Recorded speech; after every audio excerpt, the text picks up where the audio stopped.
Bonjour à tous, de retour sur cette scène du Gaming Rouen. Comment ça va Rouen? Eh oui, vous le savez, il y a eu quelques instants la grande finale Rocket League. Et bien place à notre seconde grande finale sur League of Legends. Est-ce que vous êtes prêts à les accueillir comme il se doit, nos deux équipes finalistes? Faites du bruit! Allez, let's go!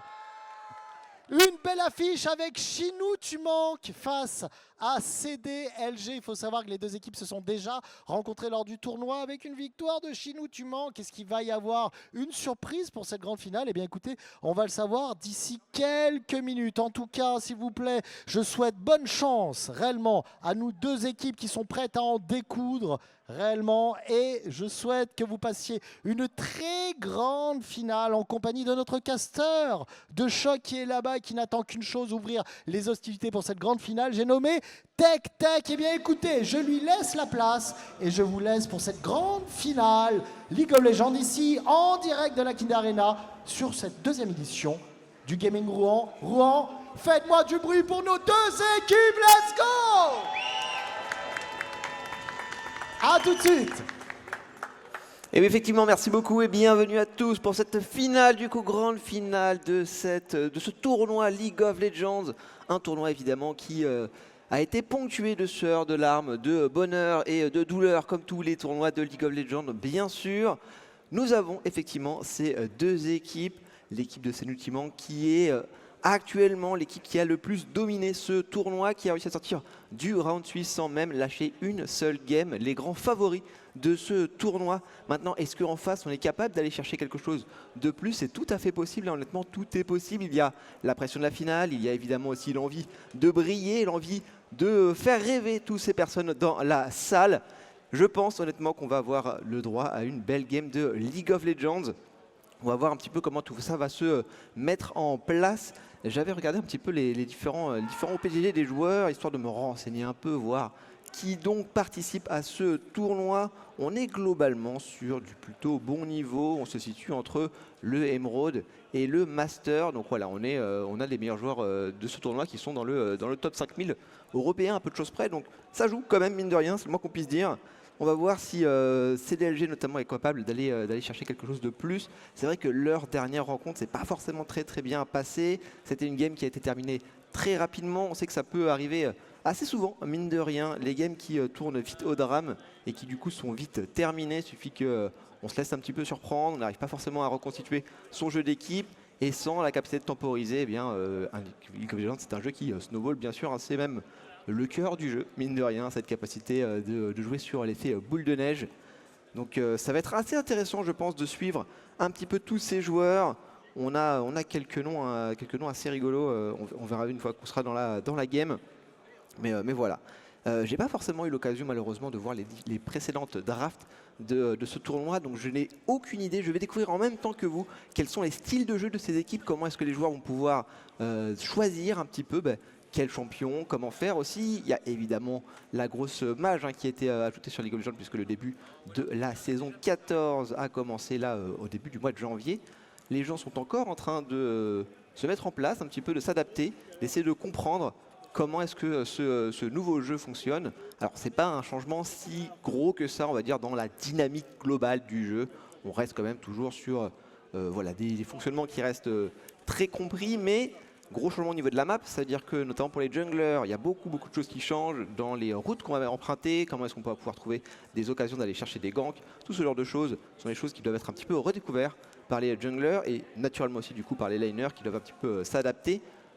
Beaucoup d'ouverture, que ce soit sur la mid lane avec beaucoup plus d'espace, donc potentiellement les mages aussi qui peuvent être un peu plus en difficulté pour s'avancer ou se maintenir en fait sur un push permanent puisque tu as plus d'espace pour pouvoir revenir vers ta tour, ce qui est un peu plus dangereux.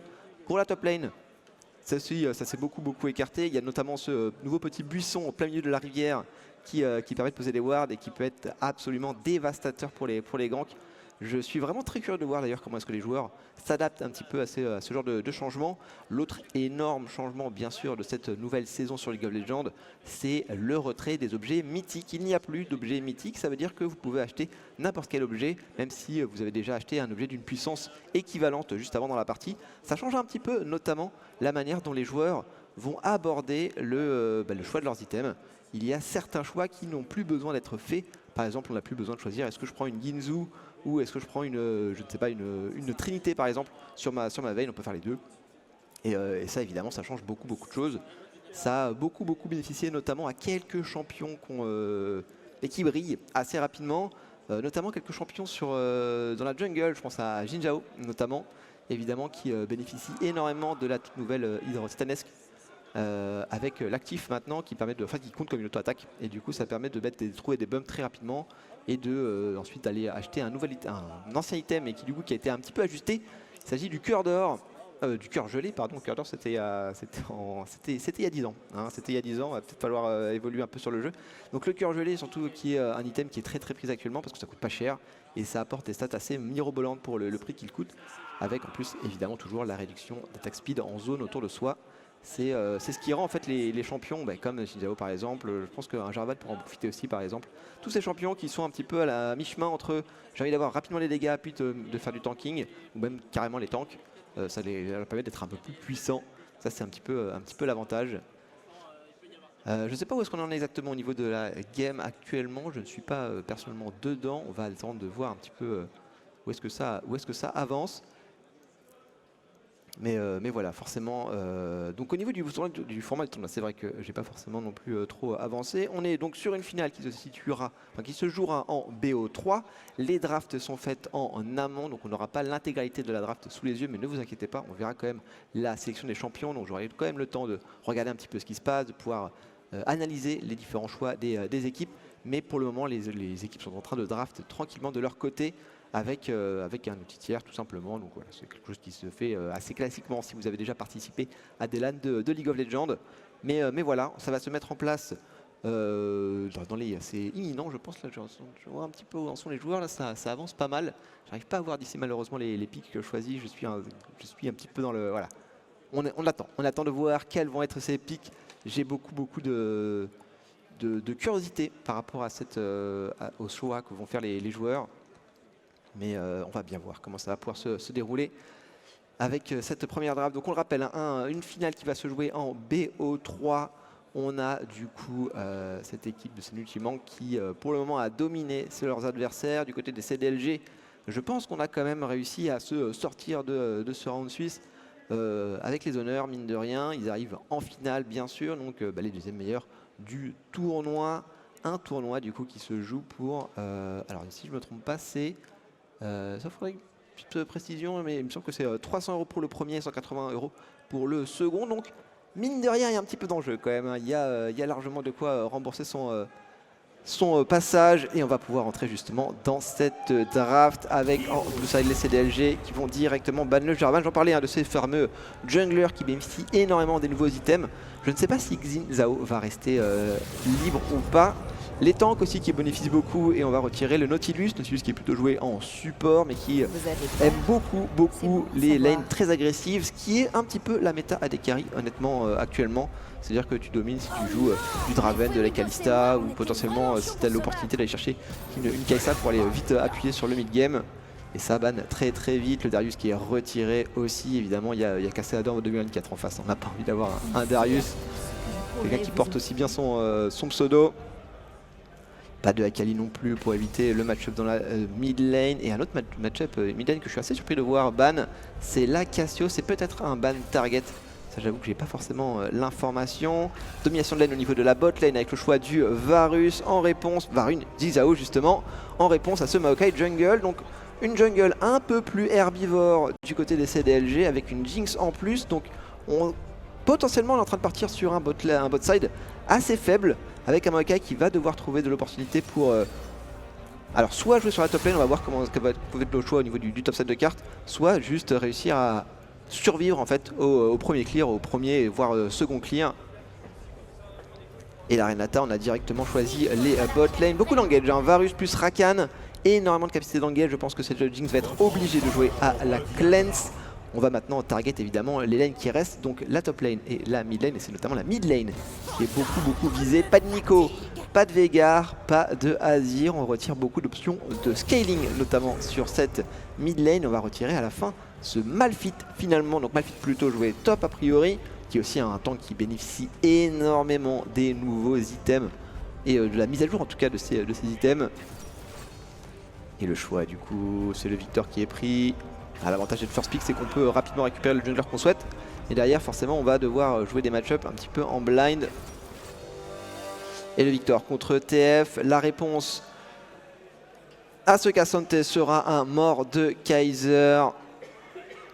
Et les deux équipes du coup qui se sont mis en place. Donc effectivement énormément de scaling hein, du côté des CDLG. K'Sante évidemment, bon K'Sante Gaming on connaît bien sûr, hein, dès que ça commence à avoir un peu d'items, ça fait absolument ce que ça veut en teamfight. Maokai qui est aussi un très bon tank de teamfight et qui va essayer d'amener au maximum ses carries jusque là. Victor c'est fort pour justement réussir à scale au maximum. C'est un champion qui bénéficie énormément des items. C'est un champion évidemment aussi qui peut améliorer ses sorts et donc qui peut potentiellement scale plus que d'autres mid laners au niveau du milieu de la partie. Et Jinx bien sûr la reine du late game avec ses resets à apporter. On a vraiment une orientation très orientée teamfight hein, du côté des CDLG face à une équipe Sunatuman qui elle pour le coup va beaucoup plus jouer de l'escarmouche. On a énormément d'engage avec en plus le Xilao on l'a dit qui va dominer cette jungle. On a bien sûr le TF pour aller l'accompagner avec beaucoup de rotation. On est vraiment sur un jeu beaucoup plus dynamique, quelque chose qui va peut-être je pense vouloir prendre l'ascendant très rapidement. Il est possible qu'avec ces deux compositions d'équipe, la phase de lane soit absolument cruciale. Il faut survivre du côté des CDLG, il faut réussir à amener sa composition jusqu'au moment où on peut commencer à prendre des teamfights intéressants. Peut-être laisser passer le premier dragon potentiellement, aller chercher simplement le second, commencer à jouer vraiment regroupé à partir de la 8e, 10e minute de jeu. Alors que bien sûr du côté de ce Xin, du côté de ce TF, on aura envie d'abuser au maximum des niveaux 6. Tandis que ce Mordekaiser risque de faire tranquillement sa vie au top. On connaît un petit peu hein, ça, le côté la top lane. Ils sont sur leur île, ils sont tranquilles, ils sont de leur côté. Et puis le reste de la game se passe sans eux. Il n'y a pas vraiment de chaîne ou vraiment de top laner qui peut avoir un gros impact sur ces lanes pour le moment. Après évidemment les timings de téléportation vont aussi jouer. D'abord pour K'Sante, je sais que K'Sante quand ça arrive en teamfight ça peut vraiment faire des dégâts faramineux.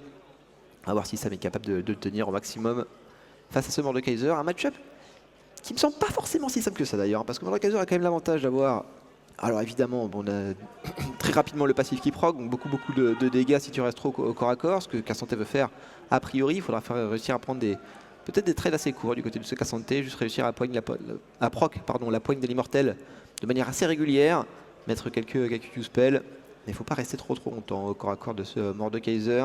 Dans la jungle, je le disais, Xinzao qui est clairement un jungler beaucoup plus agressif que Maokai, qui a plus, on va dire autant si ce n'est plus de capacité de gank qu'un Maokai, qui a besoin d'un peu plus de setup, surtout que mine de rien, le Z de Maokai, ça a quand même une portée qui est assez limitée. Et avec l'agrandissement des lanes, notamment cette mid lane avec les buissons qui sont beaucoup plus loin, c'est beaucoup plus difficile pour un Maokai de trouver des situations où on est capable de gank efficacement. On a quand même un TF qui reste un champion relativement sensible au gank en début de partie, qui pourrait se faire surprendre potentiellement parce qu'il y a du setup du côté du Victor. Aucun contrôle instantané malheureusement, donc on a toujours la possibilité de trouver un flash efficace ou simplement même de Ghost potentiellement. On va voir si ce TF joue avec le Ghost qui est un très bon item. De manière générale, la move speed sur TF c'est quand même une stat qui est vraiment efficace. Et au niveau des bot lane, je le disais, beaucoup d'engage et la domination. On a beaucoup plus de portée pour Varus avec le POC évidemment. La range de base de Varus aussi, hein, qui est supérieure à celle de la Jinx, qui va devoir consommer du mana pour essayer de match avec le mode Rocket. On a un enchanteur avec elle, donc on a quand même une Renata qui va être capable de trouver le disengage nécessaire. Ça va être un petit peu l'objectif finalement pour cette bot lane, de réussir à ne pas se faire attraper, ne pas en permanence se faire all-in. Il va falloir faire attention sur les premiers niveaux, notamment. Évidemment, les supports d'ailleurs qui jouent gardien, on est vraiment là pour essayer d'empêcher la Dekari de se faire all-in. Intéressant le match-up au niveau de la mid lane. On a joué des deux côtés avec la petite rune de premier coup qui permet d'avoir quelques dégâts bonus. Et regardons un petit peu comment est-ce que chacun va s'installer sur la game.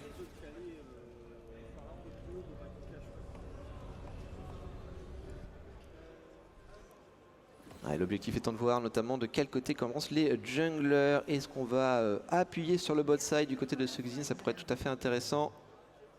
Bazav d'ailleurs qui va aller chercher un petit peu de vision. C'est repéré, c'est protégé, il n'y a pas de problème. On ne va pas avancer plus que ça. La Ward, on ne prend pas le risque. Ah, pourtant, on n'a pas un niveau 1 qui est si puissant que ça, même si un attaque glace, évidemment, c'est un espèce de stun grab à distance qui peut être intéressant. Il n'y avait aucune vision posée vraiment très très deep. On va jouer de manière très tranquille pour le moment. Ce Xin qui évidemment va commencer au niveau de son red buff. L'objectif c'est de pouvoir jouer au maximum sur la bot lane, je le disais. Donc on va commencer au niveau du red. Et on va aller tranquillement pass vers le bot side. Est-ce qu'il va prendre la décision? Il sait très bien qu'il est contre un Maokai, donc quoi qu'il arrive, il va clear un peu plus vite. Il va pouvoir avoir l'avantage aussi si jamais il rencontre le Maokai adverse. Donc il a deux choix en gros Basav là actuellement. C'est soit il décide de full clear pour pouvoir aller appuyer sur sa bot lane, soit il va aller chercher de l'invade au maximum sur le Maokai. Maokai qui va commencer lui au niveau de ses corbins. Et on va surtout regarder au niveau de la bot lane, hein, bien sûr. C'est là où ça va être très intéressant. C'est cette bot lane qui va décider du rythme de la partie, je pense. On va essayer de prendre le push niveau 1 maximum. Pour le moment, la priorité récupérée par ce Varus, c'est normal. C'est un peu ce qui était attendu. Ça match quand même pas trop mal au niveau des sbires. Est-ce qu'on peut réussir? C'est bon, on a réussi à un match un petit peu. Maintenant, c'est le premier. Hein. Le passage niveau 2 qui va compter au niveau du passage du sbire mêlé. Ça va être récupéré maintenant. Petit avantage, on va être obligé de respecter. Et on n'aura pas réussi à avoir le niveau 2 malheureusement. Donc on va devoir respecter, on se fait un petit peu zoner, c'est normal. C'est attendu. Tandis qu'on voit un premier décalage au niveau de ce TF qui va lui mettre un petit peu de vision. Oh, ça c'est intéressant ça. Ça c'est une bonne ward honnêtement. Il a réussi à prendre la priorité sur le Victor. Ça lui a permis de faire ce premier décalage et d'avoir l'information notamment sur quand est-ce que le Maokai va pouvoir faire son blue buff. Maokai lui qui a bien compris qu'il ne peut pas vraiment se permettre de jouer au niveau de ce bot side et qui du coup va tranquillement remonter. Il va être repéré du coup du moment du passage. Le Xin pour le moment est toujours dans... Il y a une information quand même, c'est que le fait que le Maokai ait commencé bot side. Ça c'est rassurant même s'il devait s'en douter honnêtement. Et pareil, hein, la priorité est récupérée au niveau de ce Mordekaiser. Mordekaiser qui profite un petit peu de cette priorité pour aller prendre de la vision. Il sait qu'il a le Maokai pas trop loin puisqu'il vient de le voir passer sur la ward au niveau du blue buff. Information importante. Est-ce qu'on peut réussir à trouver un freeze peut-être du côté de Sam? Il a quand même consommé déjà pas mal de mana. Et la première agression du Mordekaiser. Attention à pas prendre le passif. Ouais, ça va pas grand chose contre un coup de tour. Le but c'est surtout de réussir à casser ce freeze là du côté de ce Mordekaiser s'il y arrive. Il est un petit peu en danger, il a une vision, il a de la vision quand même, il sait qu'il y a un Mordekaiser, enfin un Maokai pardon, qui pourra l'agresser sur ce Mordekaiser juste derrière. Tandis que ça push toujours au niveau de cette bot lane. C'est qu'il y a Rakan Ireel d'ailleurs qui est sur son main a priori. Vu le pseudo. Ça joue beaucoup. Et double reset là, mid et jungle. C'est intéressant comme timing. Du côté de ce TF. Est-ce qu'il y a pouvoir back? Alors pas forcément d'item crucial, c'est juste un back où il a forcé un petit peu le Victor. Il va avoir l'avantage. Même la téléportation qui a été utilisée du côté de ce TF.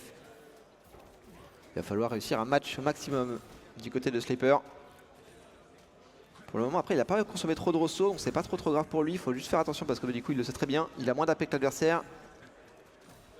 Il n'a pas ce petit bac qui lui a donné des ressources. Et le premier décalage, enfin le second décalage, encore une fois, de la part de Kuzman, on va essayer de compenser simplement. Le but, c'est d'aller aider ce Xin à aller prendre le carapateur. Pas de contestation possible pour le moment. J'ai l'impression que le Maokai est très content de pouvoir continuer à full clear sans être trop dérangé. Ça ping un peu au niveau de la bot lane. Est-ce qu'on peut trouver un angle de gank? Il n'est pas forcément si facile que ça à trouver, surtout qu'il n'y a plus beaucoup de points de vie sur la Jinx. Et qu'il y a l'information, il va pouvoir rentrer tranquillement. Pas d'opportunité laissée. Et pour le moment, c'est assez even. Oh, intéressant ça, ce choix quand même d'aller faire le dragon comme ça. Il profite du back de la bot lane, il sait qu'il a la Jinx du coup qui peut revenir. Ça fait perdre un peu de temps à sa bot lane. Alors ça, c'est un choix de tempo qui peut être assez intéressant. Aller contester un dragon sur lequel on les attend pas forcément, ils n'ont pas la composition pour aller le prendre maintenant. Ils se basent sur un timing de back de l'adversaire, mais ça veut dire qu'on va avoir énormément de retard sur la Jinx, qui va avoir du mal du coup à récupérer la possession de lane. Et ce sera un trade évidemment puisque pendant ce temps, on a récupéré le nouveau héros de la faille. Ouais, attention, le TF. Un peu d'agression. Est-ce qu'on peut sortir du côté du G2K? Il y a le TF pas loin qui l'empêche de flash out. C'est ça, bon. Il ne sera pas intercepté. Première ultimate de la part de ce Twisted Fate. Sans impact. On va quand même pouvoir récupérer. Du coup, ce sera un dragon contre un Herald. La question, c'est est-ce que cet Herald va pouvoir être utilisé à bon escient? On a quand même toujours la priorité du côté de ce Jhin, qui est en gros un camp d'avance à peu près. Le TF qui va pouvoir récupérer son retard au farm tranquillement avec le décalage. Et par contre, on le voit, hein, la différence au niveau de la botlane, elle est massive. Et oui, le fait d'avoir sacrifié le back de sa Jinx, ça se sent. La Jinx d'ailleurs qui s'est déjà fait agresser. On n'a plus de flash, plus de cleanse. Excusez-moi, j'ai raté cette action. Au niveau de la botlane, ça a forcé beaucoup. Ça a forcé beaucoup. 26 de retard déjà sur la botlane. On sait que ça va être un élément important. Et attention, au passage niveau 6. On est à peu près à mi-chemin là du côté de Faker. Donc il va falloir attendre encore. Faker en 2 mots. Hein. Les jeux de mots, trop drôle. Meilleur joueur du monde évidemment, le GOAT. C'était pas le même. Toujours avec le lane gang potentiellement de la part de Suxin. C'est pas mal là, ce qu'ils sont en train de faire. Appuyer sur la ligne qui gagne. C'est toujours le bon choix du côté des junglers.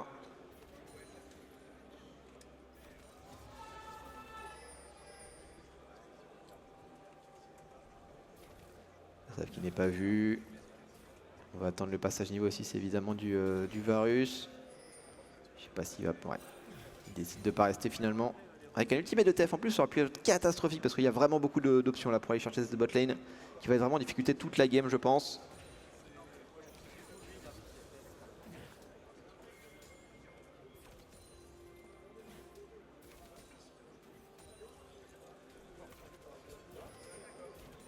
Ouais, sur la top lane. Hein.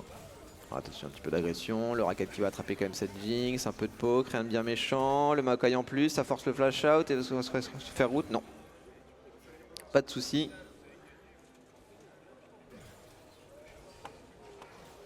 Voilà.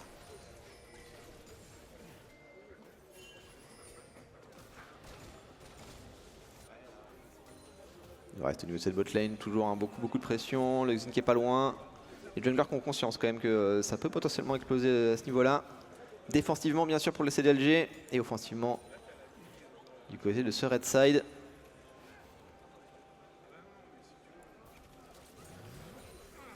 Voilà.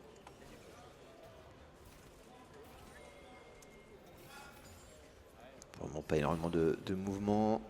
Toujours la domination de ce Mordekaiser sur le top side.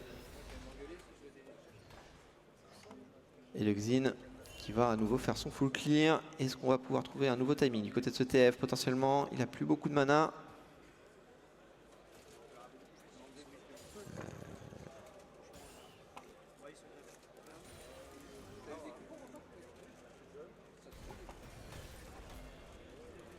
Ouais, je suis pas sûr sur cette tentative de dive potentiellement. Non, il est juste là pour prendre les sbires. Pas mal quand même à ce qui est tenté de la part de Sam, mais ce ne sera pas suffisant. Décalage en plus, on a le Rakan sur le top side de carte. Il est intéressant ce roaming de la part de Rakan IRL. Est-ce qu'il peut y chercher quelque chose? Ce Maokai qui pourrait tomber. On n'a pas l'information encore. On tente au maximum. Basaf qui va le chercher. On trouve le Z du Xin mais pas sur le blue buff. On va pas tenter d'aller chercher plus loin. Il y a le Cassante qui est pas loin. On n'osera pas et ce sera potentiellement un second héros de la faille. Sécurisé.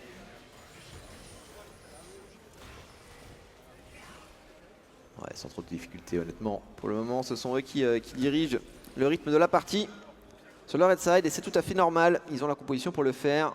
On abuse énormément de la nomination attendue de ce Xin.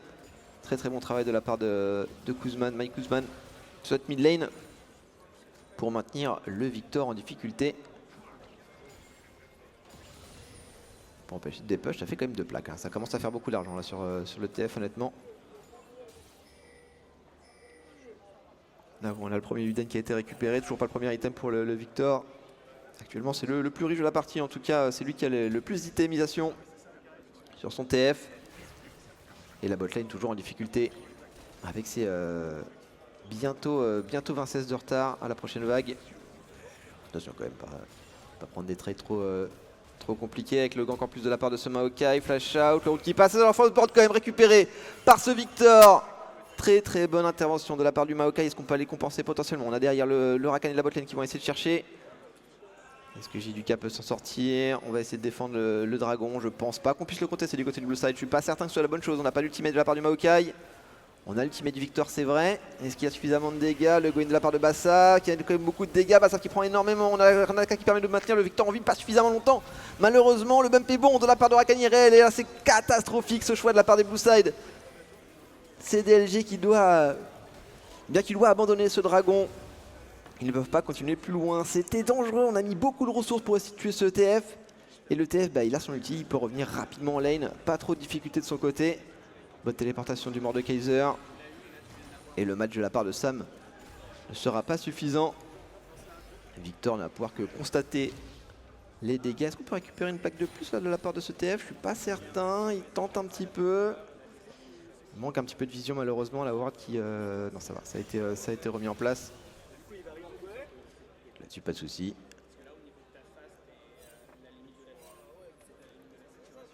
Ouais, la botlane toujours un peu compliquée malheureusement. On tente du côté de Jinx de se maintenir.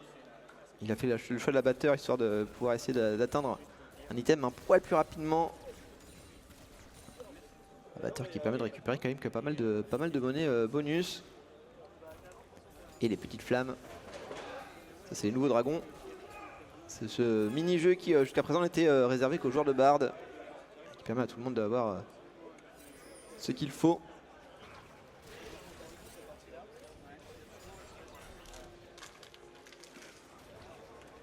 Et on le voit, hein, 3000 gold d'avance maintenant. Forcément ça se creuse. Ce fight au dragon qui était vraiment pas je pense le bon choix à faire du côté du blue side. C'est DLG qui doit maintenant essayer de retomber sur ses pattes. Et réussir à amener cette Jinx au meilleur moment, à sa meilleure forme. Donc dans l'idéal à 2 items ce serait déjà bien. Avec la Renate derrière on a quand même pas mal de protection. Il y a une bonne front lane. Là ça commence à être plus compliqué quand même. La V2 ça potentiellement sur cette mid lane. Ouais, c'est juste pour aider le TF à chauve. Et du coup un décalage. On n'a pas encore la destinée de up. Donc c'est pas tout de suite dangereux pour la bot lane. DCDLG. Et le fake de back. Finalement on va revenir. C'est bien là ce qu'il est en train de faire honnêtement Mike Kuzma. Parce qu'il reste pas mal dans le fog. Et du coup voilà il a bait un back. On n'a pas la téléportation du côté de Sniper. Donc là il va pas pouvoir match ce prochain vague et je pense que ça c'est une plaque de récupérer a priori. Il n'y aura pas vraiment grand chose à faire. Oh l'ultimate proposé par le TF. Comment ça se passe au niveau de la top lane? Là ça s'est mis un petit peu dessus. Le dive qui devrait être mis en place a priori. On arrive à chauve rapidement pour le Mordekaiser. Sam qui est en difficulté, la destinée en plus. Ça commence à faire beaucoup là. Ça commence à faire beaucoup. Je vois pas comment ce Cassante s'en sort honnêtement. Et non, il n'y avait aucune position pour s'en sortir malheureusement. Donc on va essayer le match quand même de l'autre côté avec l'ultimate de la... malheureusement de la Renata qui n'a tout pas touché. Le route qui passe quand même sur le Varus. Est-ce qu'on va y chercher quelque chose de plus? C'est pas mal ce Z pour éviter l'ultimate de Varus. Pas que le dégât positionné. Est-ce que ça dépend suffisamment? Oui c'est pas mal. Quand même le Victor qui va pouvoir prendre ce premier kill. Le second derrière juste avec les resets de la Jinx. Rakan Irel qui pourra être protégé. La téléportation de ce TF. On n'ira pas plus loin. Maintenant il faut réussir à atteindre la sécurité de son côté de la carte. Ça va. Ça va. On a fait un autre choix du côté de ce red side avec à nouveau un Herald qui a été récupéré. Un petit peu de poke à l'ultimate. Pas trop de dégâts évidemment. Ah, et un petit souci de déconnexion au niveau de la mid lane. Du côté de ce red side. On a perdu Mike. Mike, es-tu là? Petit souci. J'ai l'impression que ça devrait pas trop tarder honnêtement. Cette pause, ça va reprendre assez rapidement. Et voilà, aucun souci. Bon, le TF qui va simplement fuir de loin. On va trade au maximum. Toujours un petit peu d'invade à proposer. Avec le Mordekaiser et le Xin qui vont aller prendre ce blue buff. Et le Maokai qui n'est décidément plus chez lui nulle part. Dans cette jungle, il lui reste les Krug. C'est bien, c'est pas top, mais c'est toujours ça. Ah, Quelques petits stops. Ou par contre le TF qui est peut-être resté un peu longtemps. On a le flash sur Mike, mais c'est peut-être un peu limité. Je vois pas comment il s'en sort honnêtement. Il va essayer peut-être de mettre le plus de dégâts possible sur la Renata, ça ne suffira pas et ça va être un kill récupéré pour la Jinx. Dommage cette petite erreur d'être resté un peu trop longtemps. Il n'avait pas les destinées, il n'avait pas beaucoup de vision, il s'est fait surprendre. Là c'est un petit peu dommage parce que c'est justement ce qu'on veut éviter. On ne veut pas permettre à cette Jinx de se maintenir à flot, de récupérer les items dont elle a besoin. L'abatteur qui a été complété, on a le Kraken déjà. Pour le moment on est even en fait, un peu de choses près au niveau des AD carry. Un item partout, malgré l'avance au gold de ce Varus. Et ça se regroupe un peu.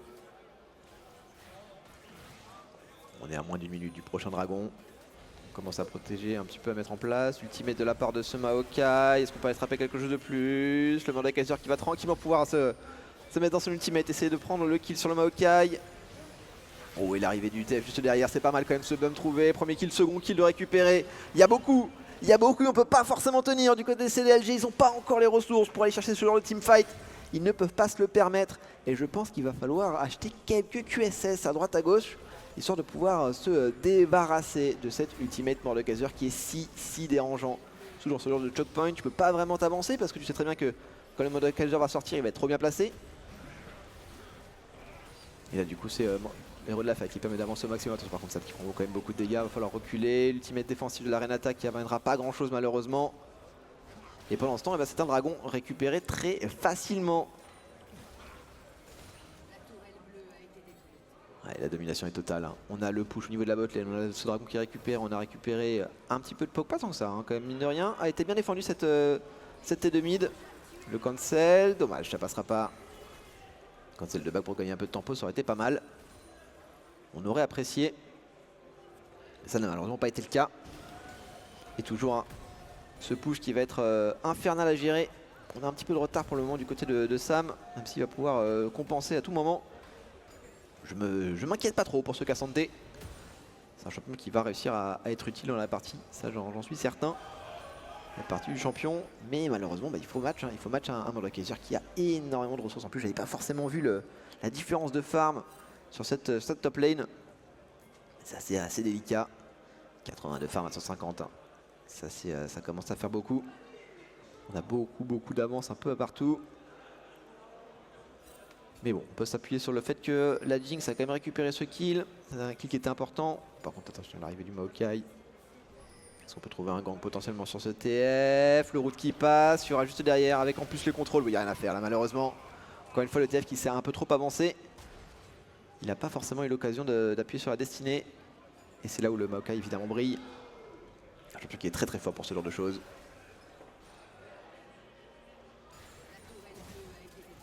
Ok, on force la tour, on peut pas vraiment défendre du côté de cette Jinx.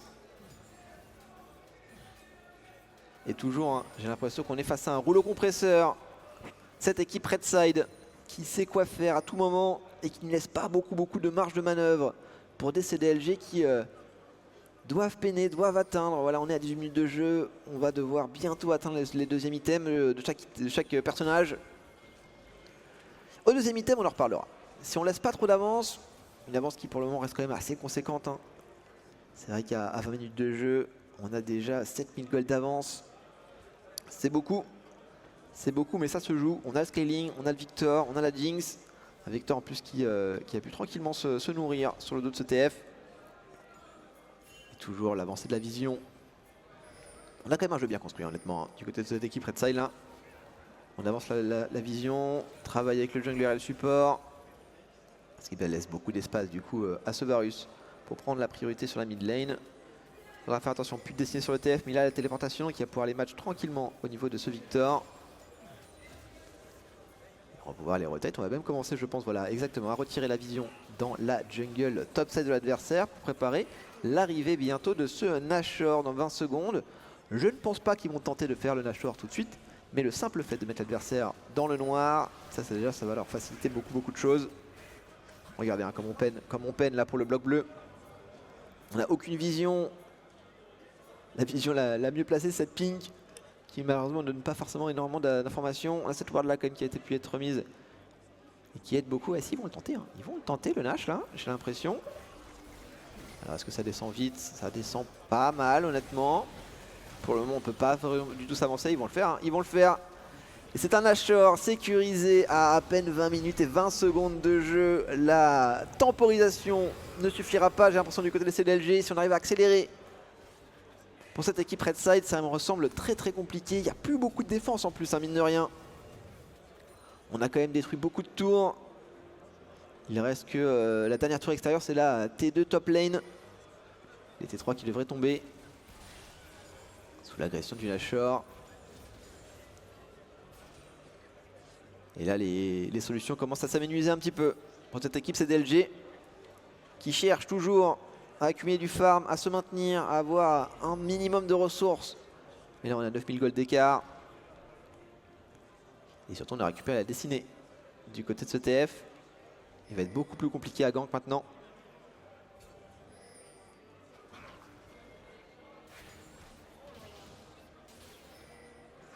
Ouais, d'ailleurs, c'est peut-être. Est-ce que c'est pas Sleeper qui va se prendre le retour de bâton avec le Rakan? On a le flash, hein, du côté de Rakan. S'il veut aller le chercher potentiellement, il y a quand même beaucoup de monde. Ça me semble un peu compliqué. Juste contestation au niveau de la vision.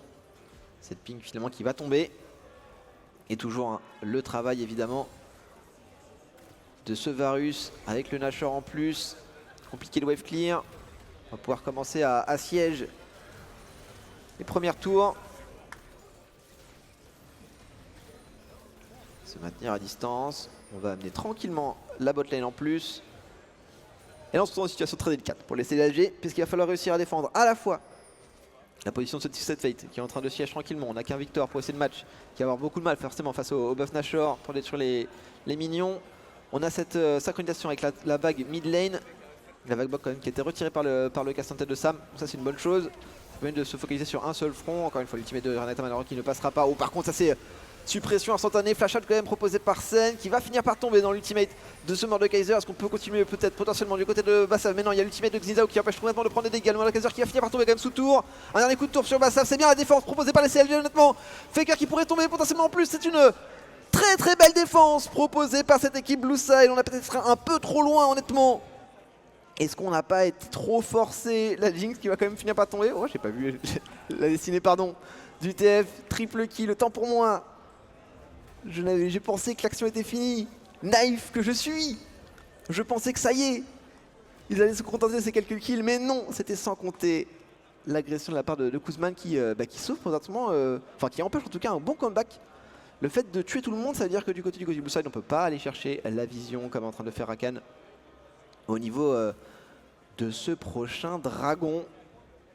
Et on perd enfin, tout simplement le momentum qu'on aurait dû normalement récupérer suite à ce très bon teamfight. On n'aura malheureusement pas le replay pour voir un petit peu ce qui s'est passé. J'avoue que je suis très curieux de voir comment est-ce que ce Mordekaiser s'était fait attraper. Je m'attendais à ce que le Xin tombe avant. Évidemment l'avantage de Xinzao, hein, c'est cet ultimate qui le rend invulnérable, passe une certaine distance. Et ça, ça aide énormément. Ça aide vraiment beaucoup. Et ouais, pas de contestation possible. L'adversaire était mort, donc il n'a pas forcément pu aller chercher de cette rivière. Ça aurait été bien, je pense, pour les CDLG. Et c'était sans compter l'intervention de ce Twisted Fate, du coup. Le triple kill qui aura réduit tous les espoirs CDLG pour capitaliser sur ce play. Et on va revenir finalement à une situation un petit peu neutre. Cette fois-ci, par contre, sans le Nashor. Cette équipe Red Side. Et donc un peu plus de difficulté pour réussir à push. On a du wave clear, hein. Sur la Jinx, il n'y a pas de souci. Toujours la batteur en stock là. On peut le vendre, hein. Il y a un moment on peut le vendre. Côté du Varus, la batteur qui n'a pas été complétée était peut-être un peu tardif d'ailleurs. Je ne sais pas s'il va vraiment beaucoup aider au niveau d'un power spike intéressant. Mais bon, on va amener tranquillement les vagues au niveau du top side, au niveau de la mid lane. Le TF et le Varus qui le font. On l'a amené pour le Mordekaiser. Et là on va retourner à les sièges cette T2, T3 au niveau de la mid lane. Alors est-ce qu'on va retenter une agression? Pour le moment, pas vraiment. On va déjà pas se faire attraper quand même. Quelques dégâts sur le Rakan qui va pouvoir disengage. Rien de bien méchant. L'ultimate de Renata encore une fois qui est lancé de manière un peu précipitée. C'est un peu dommage, attention quand même. Le TF qui commence à se faire poke. Là on est dans un temps de jeu où le Victor fait mal, mais le TF arrive toujours à mettre ses blue cards sur les tours. Et voilà, une première tour qui tombe. La seconde, par contre attention, c'est peut-être pas forcément une bonne situation. Bassaf qui va temporiser avec l'ultimate. Intervention de sa botlane en plus, ça va être compliqué. Est-ce qu'ils peuvent vraiment le sauver? Non, ils peuvent pas le sauver. Ils le savent et ils le laisseront choir. Tandis que toujours on a ce TF qui avance, ce TF qui va chercher très très loin, alors qui va tomber quand même, mais qui a mis de bons dégâts avant de disparaître. Et on court un petit peu à droite à gauche du côté des CDLG. Ils ont du mal à se focaliser, ils se font avoir, du coup ils perdent un inhibiteur topside, ils ont perdu 80% de barre. Allez, je suis un peu marseillais là-dessus, 60% de barre sur cette T3 mid. Et le back qui est fait, le Mordekaiser aussi qui a travaillé au niveau de la botlane, 50% sur la tour, se met en place toujours. Et bien sûr le Nashor, dans un peu moins d'une minute, qui va être le prochain objectif intéressant à suivre. Avec la priorité mid lane à récupérer notamment. Priorité mid lane qui est de plus en plus compliquée à maintenir du côté des CDLG. Et quand je dis plus compliqué, évidemment c'est un euphémisme, hein. Ils peuvent absolument pas la contester. Ils n'ont plus de vision, regardez tout simplement sur la minimap. On voit tous les petits points rouges, c'est la vision donnée par les wards, cette équipe Red Side. Alors que la vision Blue Side est beaucoup plus limitée. Et le Maokai qui va se faire attraper potentiellement. Oh, ça force un flash, ça. J'ai le qui a du flash out. s'est fait surprendre. Et du coup, on perd tout le contrôle de cette jungle topside. Et ça veut dire aussi le contrôle de la rivière topside. Et donc avec le Nashor qui va avec. Nashor qui devrait tomber rapidement, on l'a vu tout à l'heure. On prend l'information quand même. Ils le savent, c'est bien, mais est-ce qu'ils peuvent faire quelque chose? Malheureusement non. Ce Nashor va tomber. Et on va retomber dans la même dynamique qu'il y a à peu près 7 minutes. C'est-à-dire un Nashor pour cette équipe Red Side qui vont pouvoir tranquillement aller poser leur ward. Aller poser leur pression aussi. Oh, la destinée. Non, c'est simplement pour aller au topside. Histoire de réparation de Nashor partout. Le Madrakezer qui poche au niveau de la bot lane. Le TF qui avance aussi. Xin qui est pas loin. La Renata qui pourrait se faire attraper. Attention quand même. Scène là qui est pas forcément dans une position très saine, si vous me permettez la vanne absolument naze. Et le push maintenant c'est compliqué, est-ce qu'on a le wave clear? Il faudrait le Victor, il faut la Jinx, c'est les deux seuls qui peuvent vraiment réussir à wave clear efficacement. Inhibitor botlane qui peut absolument pas être tenu. Et on tente toujours de se défendre, c'est DLG, il y a une espèce de rouleau compresseur, ils peuvent rien faire. C'est trop contrôlé, trop maîtrisé. L'équipe Red Side qui montre un excellent League of Legends. La téléportation de la part d'Adam. Est-ce qu'on peut aller chercher quelque chose de plus peut-être? Je suis même pas sûr qu'ils aient vraiment besoin de la ligne. Attention par contre, qui prend quand même pas mal de dégâts. On a toujours le risque évidemment de l'engage proposé par le Rakan, proposé par le Varus.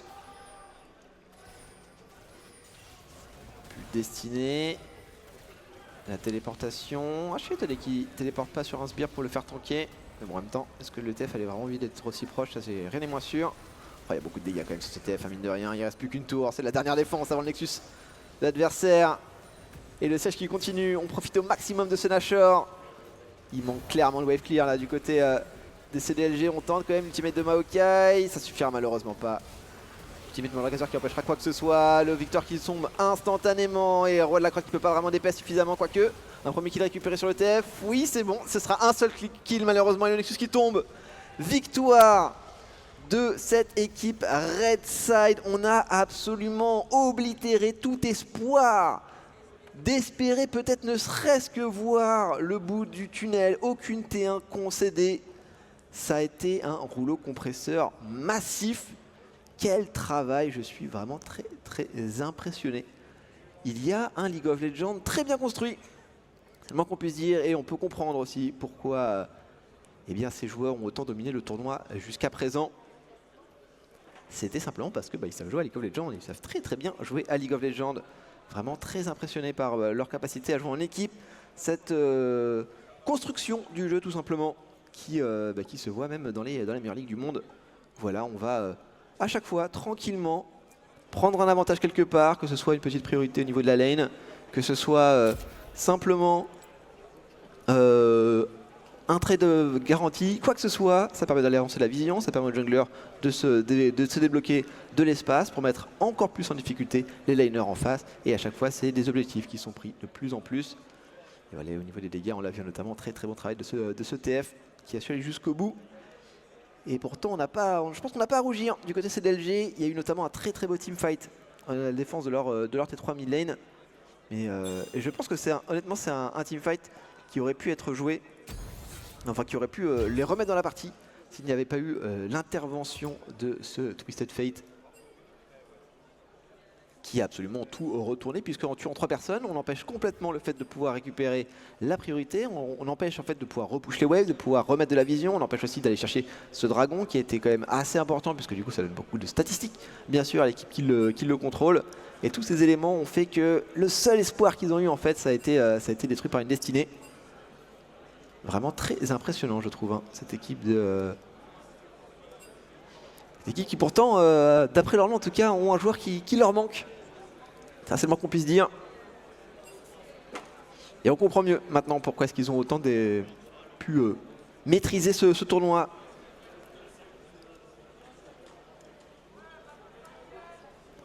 Maîtrise qui est aussi qui se voit tout simplement dans leur League of Legends, dans leur jeu d'équipe, dans la construction, dans la manière dont ils arrivent à jouer en synergie.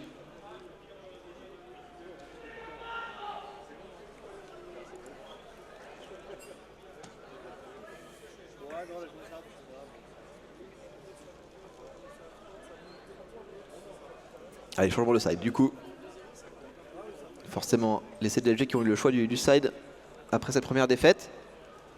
Dans ce BO3, en général, les avantages du blue side, c'est forcément le first pick. Et l'avantage du red side, en général, c'est d'avoir des match-ups assez favorables au niveau des solo lane, puisque c'est souvent ce qui est laissé en dernier. On peut avoir notamment le dernier pick, le last pick, donc ça permet de fermer une composition d'équipe avec un champion notamment qui pourra avoir l'avantage s'il le souhaite.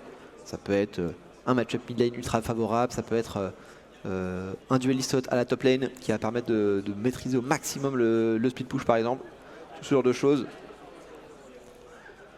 J'avoue que j'ai pas encore vu suffisamment de matchs sur cette nouvelle saison pour garantir si le first pick ou le last pick sont les plus intéressants.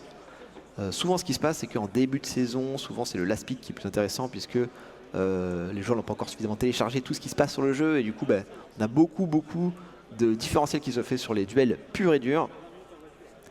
Et puis à fur et à mesure que la saison avance, que le jeu est mis à jour, que les joueurs apprennent à jouer, que de manière générale tous les staffs de la planète s'avancent pour comprendre et savoir quelles sont les meilleures stratégies pour gagner League of Legends, et bien plus en plus le blue side l'emporte. Et c'est assez souvent le cas que dans les Worlds notamment, le blue side est un win rate absolument aberrant face au red side. Parce que simplement on sait quel est le pick qui va pouvoir vraiment, qui est prioritaire, qui va faire la différence. Maintenant, à garder en tête quand même que les modifications sur la map changent beaucoup de choses. Puisque jusqu'à présent il n'y avait quand même pas beaucoup d'espace, notamment autour du Nashor, ce qui était un énorme avantage pour le blue side qui n'avait pas de mur en fait entre eux et le Nashor, et ce qui leur permettait du coup d'y accéder beaucoup plus facilement. Avec les modifications qui ont été faites maintenant sur la faille de l'invocateur, et bien ces modifications potentiellement peuvent limiter le gros écart qu'il y a entre le blue side et le red side, notamment au niveau du Nashor qui est quand même l'objectif qui permet normalement de terminer les parties. Alors évidemment le fait d'avoir un mur et donc d'être plus proche finalement du Nashor, c'est pas toujours un désavantage pour le red side, c'est vrai. S'ils arrivent à contrôler leur jungle, ils peuvent toujours en fait être une menace et empêcher le blue side de le prendre trop facilement. Mais c'est quand même ils y accèdent plus difficilement, la pose de vision aussi mine de rien est plus difficile pour le red side. Beaucoup de choses du coup qui se mettent en place. Et la draft évidemment qui est en cours du côté des joueurs. Ils le font de leur côté. On va voir la version un petit peu accélérée une fois qu'ils auront déjà choisi leur champion. Mais voilà. Bon, en tout cas, j'espère que vous appréciez évidemment cette finale de League of Legends.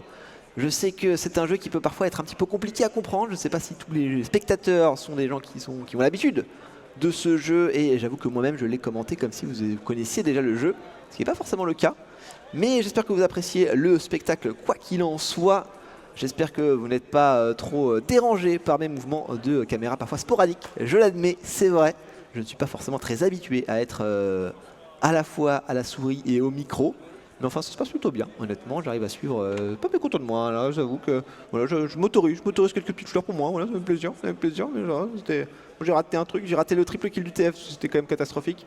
Et aussi, j'ai raté la première agression, j'ai eu le first blood quand même. Ça compte, j'ai eu le first blood. Normalement, dans la checklist des observateurs, c'est le premier truc à ne pas rater. Donc jusque-là, tout va bien. Mais voilà. La question qui se pose, en fait, honnêtement, dans ce match, là, on a cette équipe qui était Red Side, du coup, à qui manque un joueur. C'est bien malheureux pour eux, mais voilà, qui sont en domination de ce tournoi, qui ont joué une composition d'équipe avec beaucoup plus d'opportunités de prendre l'initiative, avec un jungler beaucoup plus agressif, avec une botlane qui avait la force d'engage, avec un millénaire qui pouvait décaler. Donc tous ces éléments qui leur ont permis vraiment d'appuyer là où ça faisait mal, c'était leur choix d'être beaucoup plus agressif.